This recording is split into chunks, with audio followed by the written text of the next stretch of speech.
Now in week 2, we practice sit. So we definitely don't want to be practicing what we're sit, stay if you haven't even practiced sit. You've got to have a nice smooth sit. That doesn't mean it's a verbal sit just by verbal alone. It is hands-on. You will place sit. The importance of place sitting is that you're setting a dog up for success as we would a child. We wouldn't expect them to all of a sudden just know something and bam, do it. And you wouldn't want to be treated that way at work either. So you've got to make sure that you're not standing above them saying sit, sit, sit, sit, because that's what the command starts to sound like. And usually what happens is somebody will say sit, sit, sit. By then the dog listens to that deep tone voice, but you're also conditioning him to listen to that deep tone voice. We want to be able to talk to our dog in any language, any spoken tone, not having to scream. So you want to do everything we're doing on leash, and I will keep repeating that because most parents come to me and I'll hear continuously that they didn't practice on leash, they practiced it off leash. Dogs only learn the way you teach them. So if I practice it inside my home, I may get a sit, but if I want it on leash out in distraction, I'm not going to get that same sit. So you've got to realize we're teaching a dog to sit. We have expected time frame, 3 seconds. So we're going to say the word, place them into that sit so we can show them we need an immediate response. Once you've established that and you're getting a really 90% success, then introduce the stay, and only then.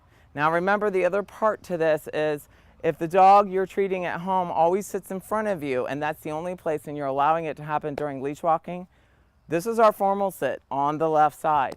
You don't want to let them do what we call the random sit anywhere, because then when you're out for a walk strolling with someone, you can't expect them to sit at your side. You've been conditioning it in front. So be consistent. Remember the 3 C's rules. Very clear, very calm, and very consistent. When we get ready to do the sit again, I'm going to place Buster. I think I'll take us to the side so you can see this. Into a sit. Good boy. Now, I want to stand up and give that treat. I don't want to give that treat once I'm bending. You don't see the treat in my hand, and you don't see me using it visually. What happens? Remember what I said about that. If they learn to look visual, what happens when you work for somebody who only pays you when the money's in your hand? You will only work when the money's in the hand. So make sure that that treats come from somewhere else, and you're using what word? The marker word. When the bottom hits the ground, good. That means they just did the right thing. Stay is going to be where you're going to take all the leash and put it into your left hand. You can signal at this point. And remember, dogs learn signals much easier than they do commands. So I individually train both, verbal and commands. So toes to paws is all my goal. That's a low distraction. Good, stay. Return to the dog on the left side. Good boy. Release. Okay, now I'm going to do this again, and I'll face you. Place them in a sit. The leash is in my left hand. Actually, I'm going to turn it to the side. I keep forgetting that my back is to you. Stay, or I can just say stay. Remember, train verbal or hand signal individually. Hands, both hands. Never just drop that leash.